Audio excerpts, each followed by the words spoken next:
Today's going to be part one of this long block build, where I'm starting with this short block, which is a 416 cubic inch stroker.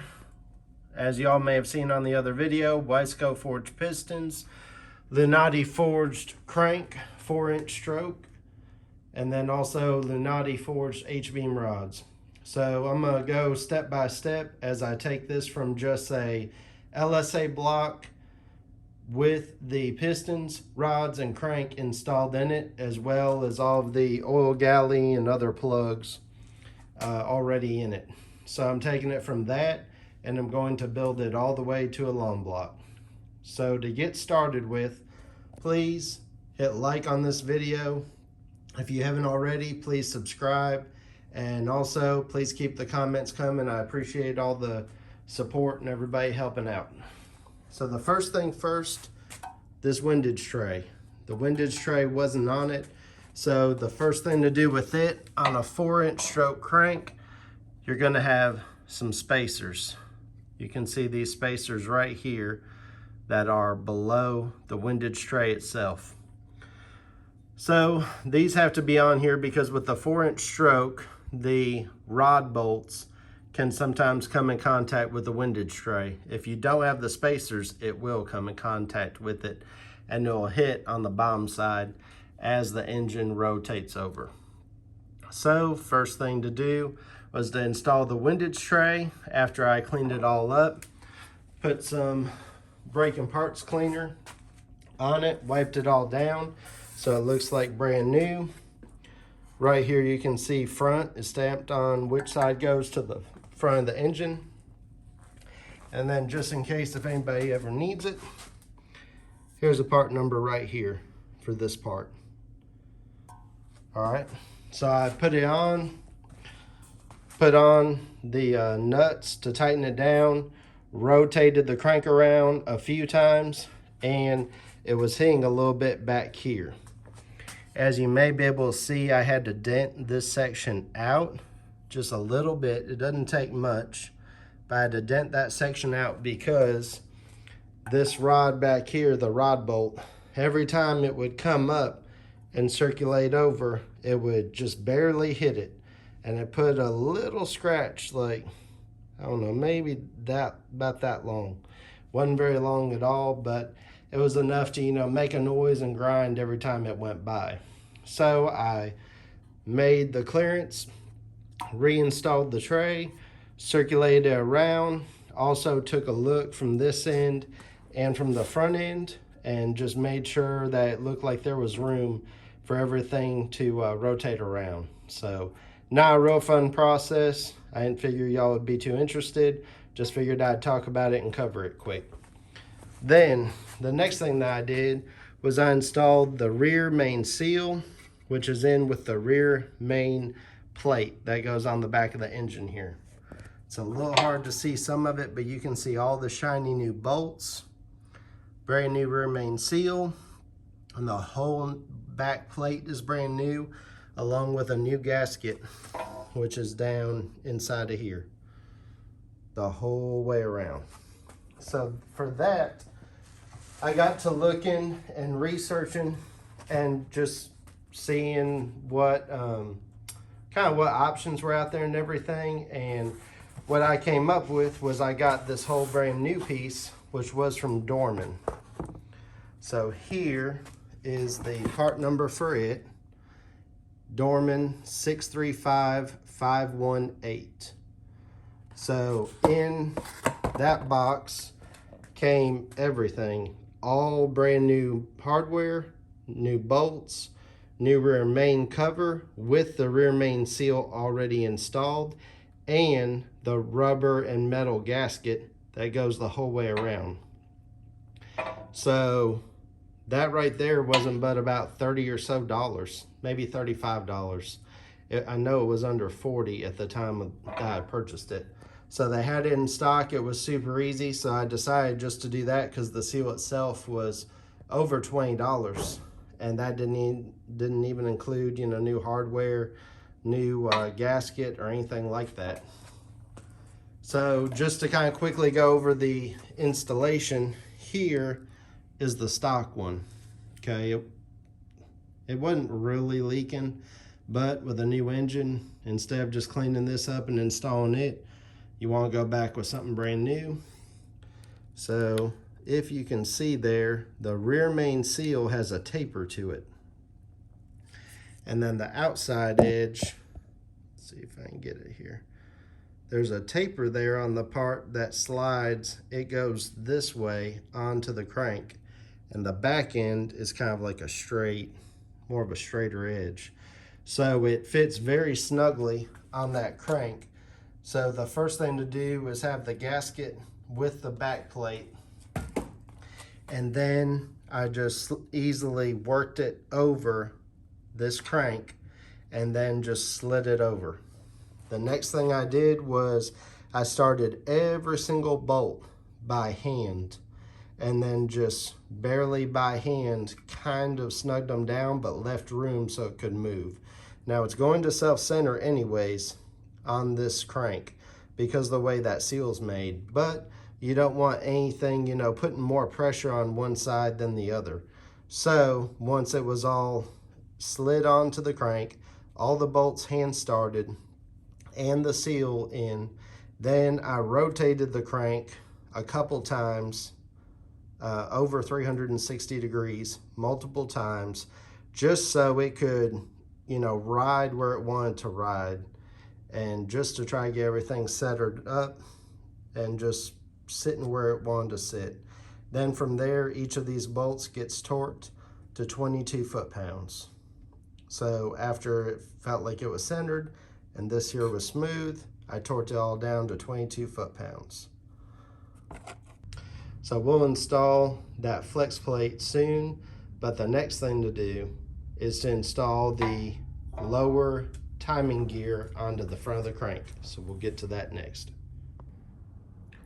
The next thing to do on the short block assembly is going to be to put on the lower timing gear onto the crank.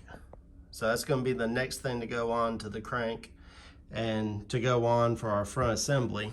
As you can see, here's the stock one, and I did make an attempt to pull it off of the stock crank, but it is really hard to get, you know, some pullers in between the sprocket and right in here in this notch where my finger is. It's hard to get a puller in there behind there. And I even tried the trick where you wrap the timing chain around the sprocket, and then once the chain was around the sprocket, you hold two links with like a couple zip ties and it holds it on there, and then you put your puller underneath the timing chain and the gear there and go to pulling on it. And man, this thing just wasn't having it. So I got to looking and I was thinking, well, how much is a new one? So a new one is only like 32 bucks off of Amazon, and even other places you can get for about 30 bucks. And from what I was seeing, to even get a puller just to pull this gear off, you're going to be running at least that much money. So I decided to go ahead and get a new one, which is here in this box. So if you decide that you want to get a new one, here's the part number: GM 12556-582. That's going to be the part number right there that you're looking for. And it comes all as one piece.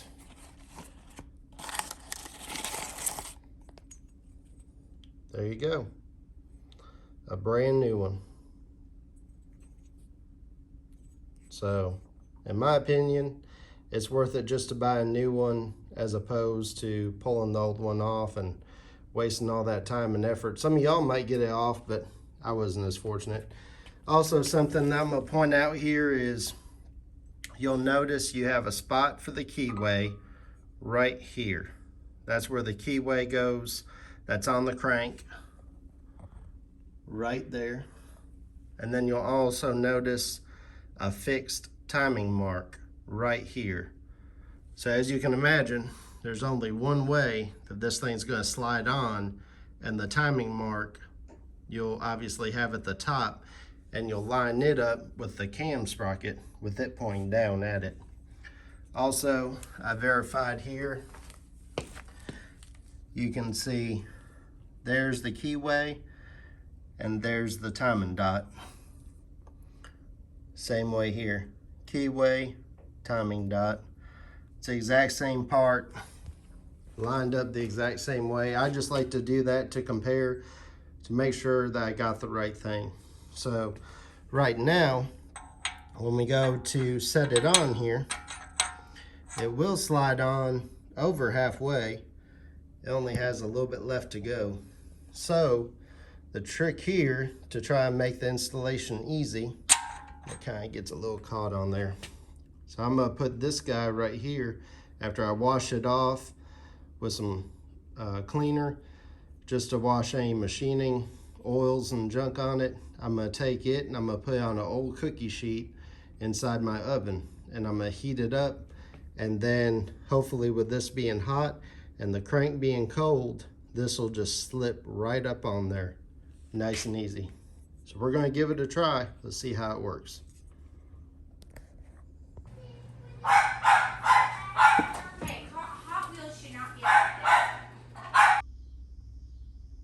All right, I got that sprocket on finally. So I heated it up to about 325 degrees. I kept going up in temperature, trying to see if I could get it to just straight slide on with the heat, not having to tap on it or nothing. And it didn't really want to go the rest of the way on. I started at 225 degrees, went to 275, and then I went on up to 325 degrees, left it in there for a half an hour. It still by hand would only slide up on to where it had around 3/8 of an inch. I would call it less than half of an inch of a gap from going all the way up on the crank. And I decided to just go ahead and tap it up on. So I used a big punch, the biggest one that I've got. Just used a big punch, used my 2-pound hammer, and just tapped it up on in a few places. Not to really damage it or anything, it just kind of made some marks on there, but it's not going to be any issue whatsoever. As long as you don't mess with this outer part where your oil pump goes on to, and then eventually the Innovators West harmonic balancer is going to slide on to this part of it. So it's going to go up against the front of it. But it's seated all the way down by just tapping it just a few times with a punch, and I could hear it bottom out. So it's on and it's installed. On to the next thing. Now that the cam gear is installed onto the crank, the next thing to do will be to install the Rick Crawford spec Linati cam. And then also I have a brand new cam gear to go on as well. And then also we have some assembly grease just for anti-wear and for it going in. Different people use different assembly lubes, and some just even use motor oil. It's all up to, you know, whatever you want to use. I got this down at the ABC Auto in town. So it's not very expensive, but I just like to put some on there and on some other parts that might see not too much oil at first during startup, even though I'm going to prime it. So on the upper cam gear, this was about 26 bucks. There's the part number right here. If any of y'all need it, it's 125-86481. It's just a genuine GM 3-bolt cam gear. That's what we need. There's only one way to install it, 3 bolts, and there's a locating pin on the cam. So always remember to clean up your parts with like some breaking parts cleaner or something to clean off any you know, junk from the part being made, and just to clean it off before you lube it up and install it. So I'm gonna get this cam gear out, get the cam out, and also, as you may have seen on disassembly, we'll use this bolted onto the front of the cam, and we'll use that as a holder to use as we're installing the cam. So now, as you can see, I've just by hand tightened down the 3 cam sprocket bolts onto the end of the cam, sprayed off the cam with that braking parts cleaner, just getting all the junk off of it. Also, even have like these 2 holes on the very back of it. I was able to get some junk out of those holes. So just make sure that you spray that down in all the different holes, all the different crevices, and whatever you wipe it off with, use something that is lint free so you don't get a bunch of junk on it. So now we're going to put some assembly grease on it and start installing it.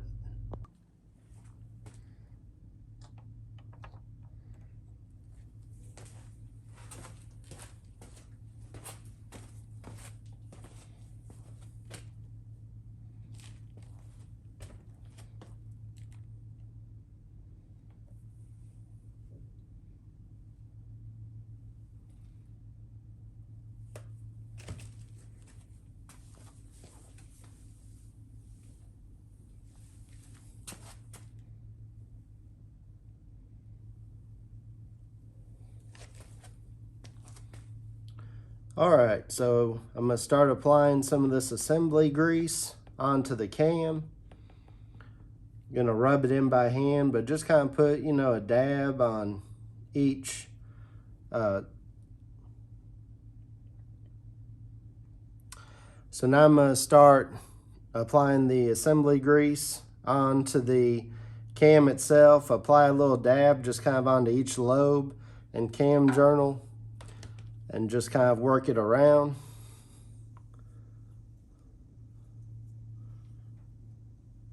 You just want to coat the entire lobe and the entire cam journal.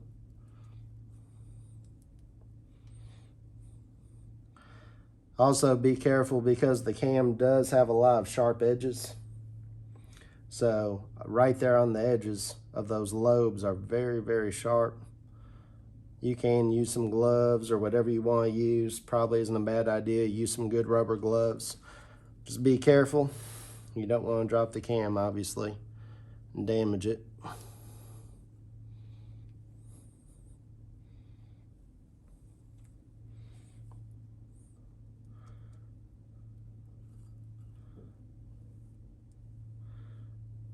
So as you can see, getting everything all coated.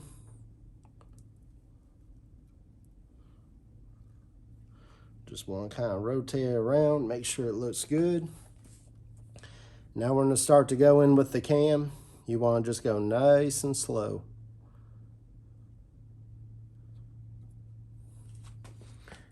You want to make sure you go slow so you don't nick a cam bearing. Just work it in nice and easy. And then once you get here, don't let go of it because it's real slick. It could take and come right out. But same thing, we're going to dab on some more assembly grease. And we're going to work our way to the next one. Just take your time with it. No need to get into a rush.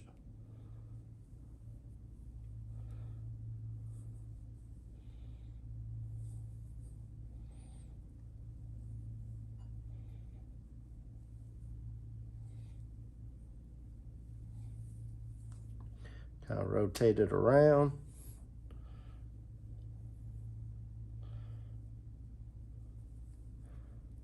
Make sure you got every part of the cam lobes, cam journals.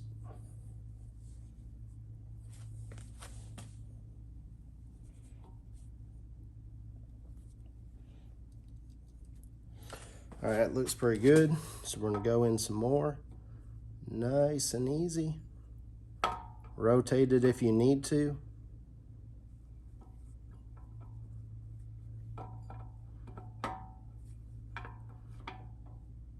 There we go.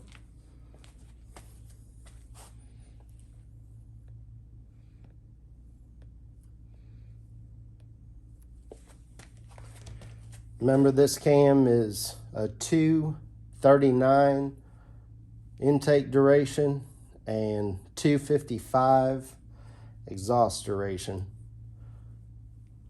Just to compare, for some of those who may not have seen the video, this cam at 239, 255 is bigger than the She Gone cam by Dedicated Motorsports.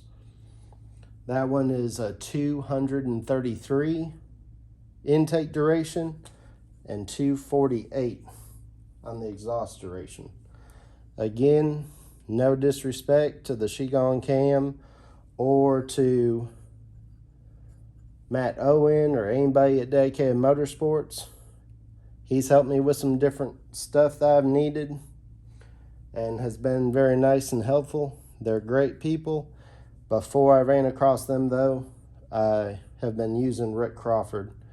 So I wanted to run one of Rick's cams. So we're just going nice and easy. Okay, we're going to rotate around. There we go. It doesn't look very hard, especially if you've done this a couple times. But just take your time with it.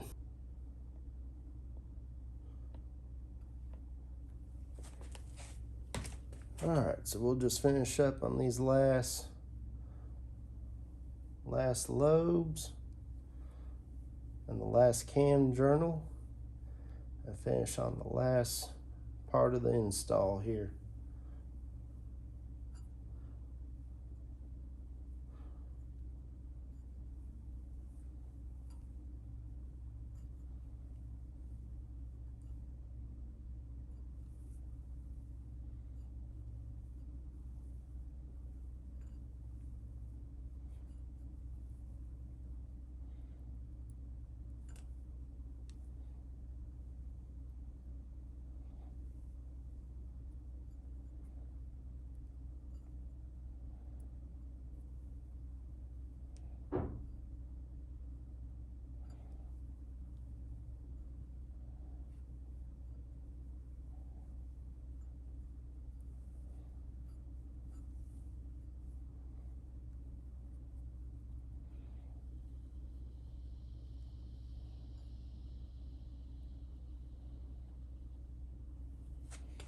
All right.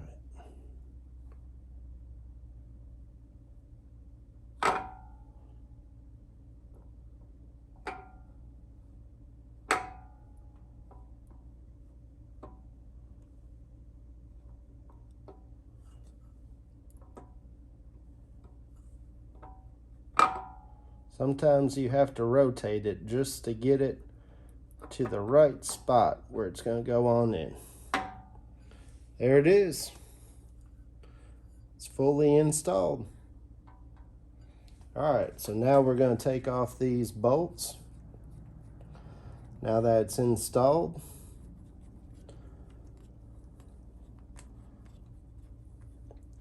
and then we'll take the cam sprocket off. All right, there it is.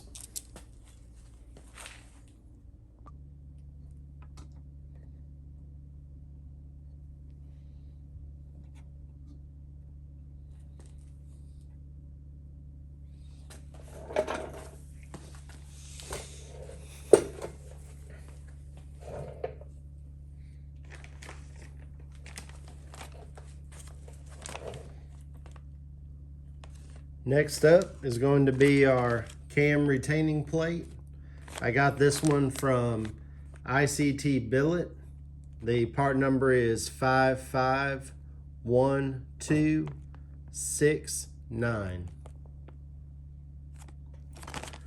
So I opened up already just to speed up the process. You've got your new hardware, which is the T40 Torx bit and the cam retaining plate itself. So this is going to get installed with the sealing surface on the top, just like this. And then we're going to start our bolts.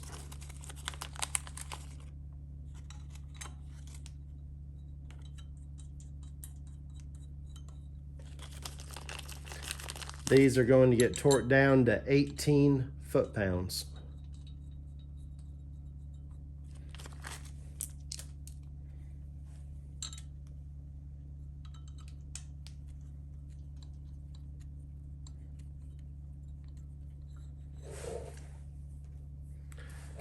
So again, we got our torque wrench. We've got a T40 Torx bit. Gonna tighten all these down.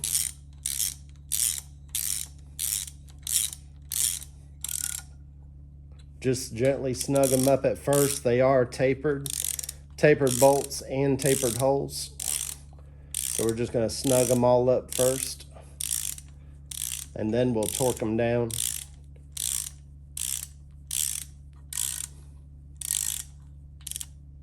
Also, to speed things up, I've already set my torque wrench up to 18 foot-pounds.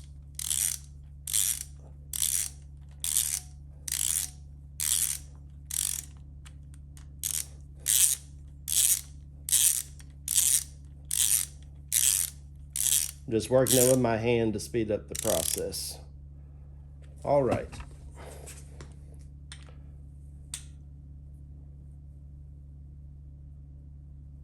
I'm just gonna snug them all up real good. It hasn't clicked yet. You don't want to round off these torques.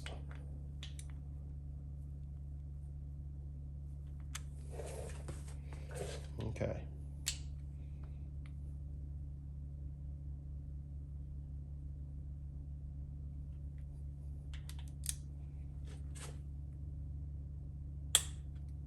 There's one. Go back to this one.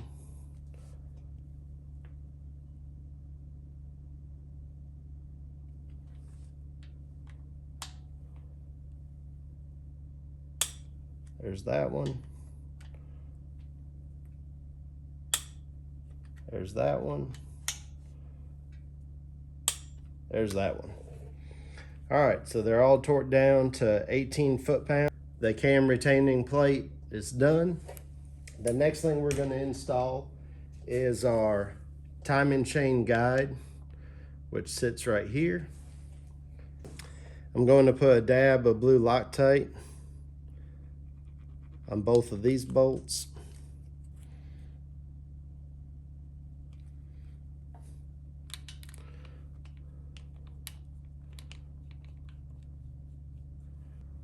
Then hand start them.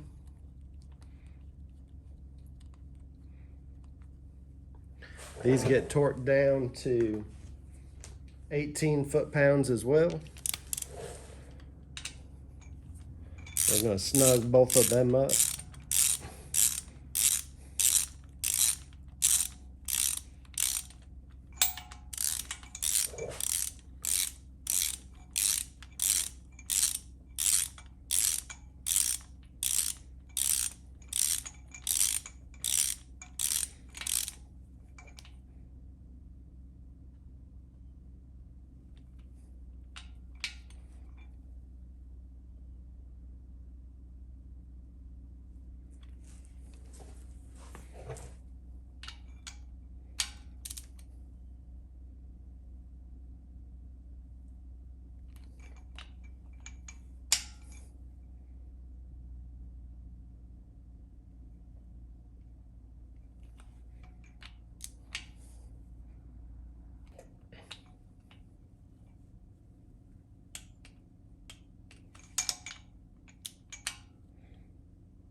All right, that's torqued down. The next thing we're gonna do is put the cam sprocket on and the timing chain. All right, so next up is going to be our timing chain, which is in this package. This is the GM HD heavy duty timing chain. 12646386 is the part number.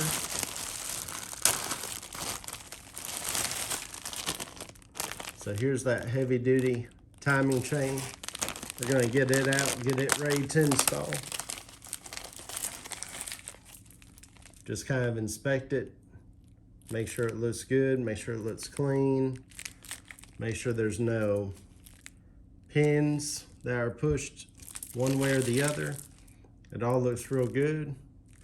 Very nice timing chain. This is one recommended by Rick Crawford.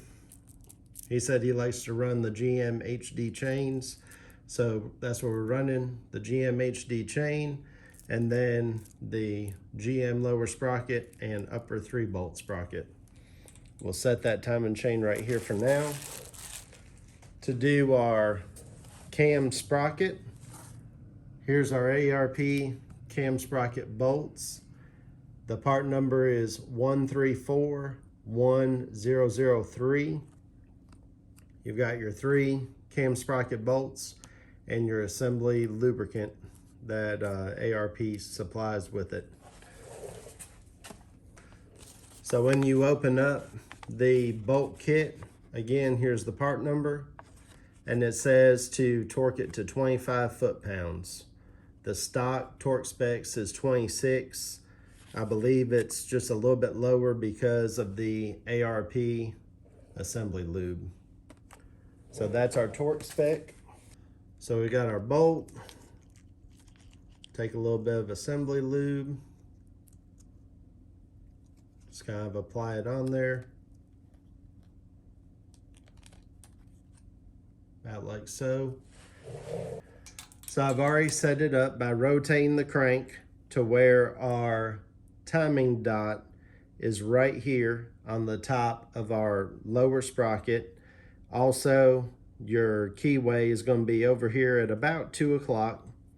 We're going to put the timing chain already on that lower sprocket, and then taking our cam sprocket and the bolt that we already put the assembly lube on, you're going to line all this up. And on the sprocket, you have a little timing mark right here, this little dimple, kind of near the part number. Easy way to find it. Also, this is going to be the side that goes onto the cam. This side's going to be facing out.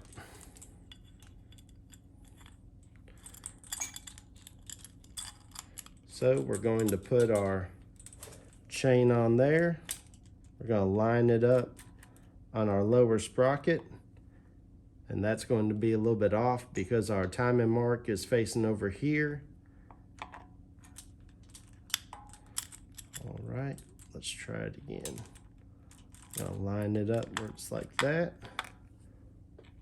Let's get a look at this. Okay, and now we're one off. It's right here. So we're going to very carefully go out. We're going to go 1 over.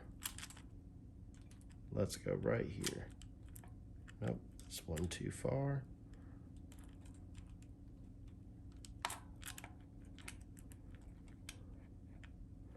Okay, that's looking pretty good if we can get it lined up.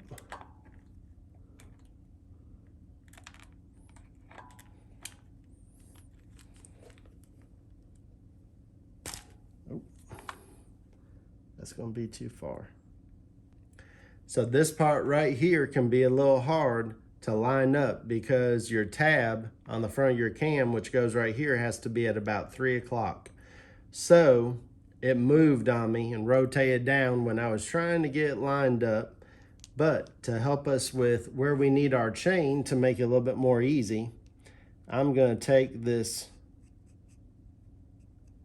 white, it's just a liquid chalk marker, and I'm going to line it up there, and I'm going to line it up with a mark over here that I can easily see, because it looks like that's going to be the right spot for it to be. And to help me line it up, I'm going to use those marks. So we're going to take this back off. Okay, we're going to take the cam, rotate it to about that 3 o'clock position. Now we'll give it another try. I'm going to line up my white marks. I never left here, it only left on the bottom one, so I lined up that mark. So now we've got to get it on that. There we go. Got it on the locating tab. Then we'll start one of our bolts.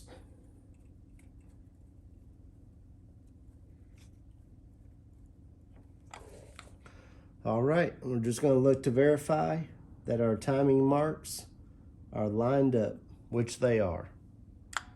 All right, so now we're going to grab the other two cam sprocket bolts.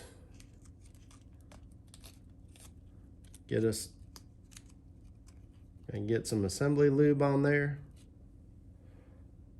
Get it started in the hole.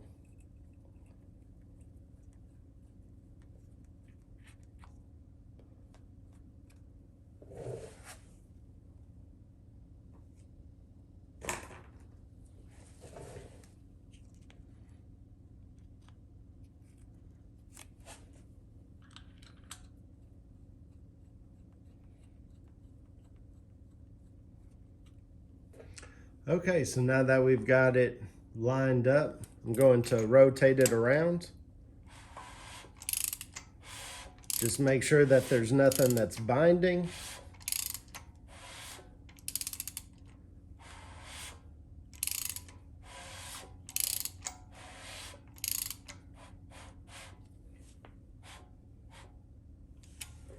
And there our dots match up right there.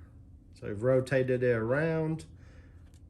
As you can see, it moved the cam again, brought it out a little bit towards us.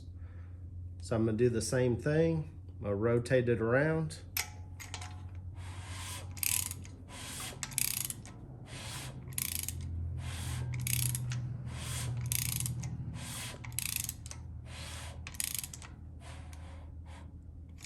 Okay.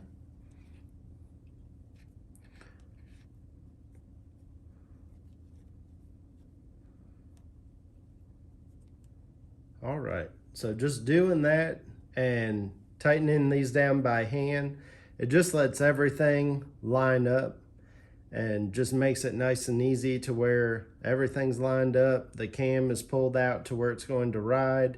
You can make sure that your sprocket is not hitting any of the bolts on the retainer plate, and just make sure it all feels good. So everything feels good, so we're going to proceed with torquing them down. Again, you just want to snug them up at first.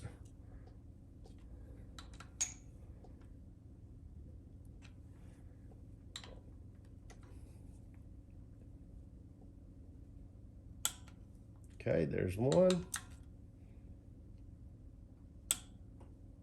There's two. There's three. We'll just go over them one more time. 1, 2, 3. One other thing to note, it's easiest when you're torquing down to be going up like that. If you go down this way, you're going to be pulling down on your actual engine stand, so sometimes that's tough. And then if you were to have it up high, you might take and actually move the engine to one side or the other. So usually the easiest way to torque is by just lifting up until you hear your torque wrench click. So now we're going to rotate the assembly around one more time.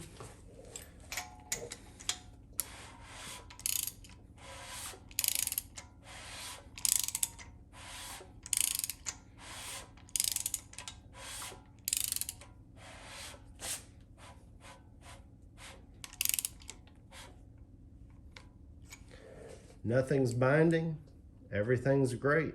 So I'm going to show you a close-up of those timing marks. Here's a close-up of the timing marks. Upper sprocket, timing mark on it, and the mark on the bottom sprocket. Again, your keyway is about at 2 o'clock. And there it is, lined up, dot to dot. Just make sure that you have that right when you line up your timing set. You don't want to be off one tooth one way or the other way, and it's usually pretty apparent. Your timing mark would be over here where this is at. So you're going to see it pointing this direction, or it's going to be over here pointing where this one's at.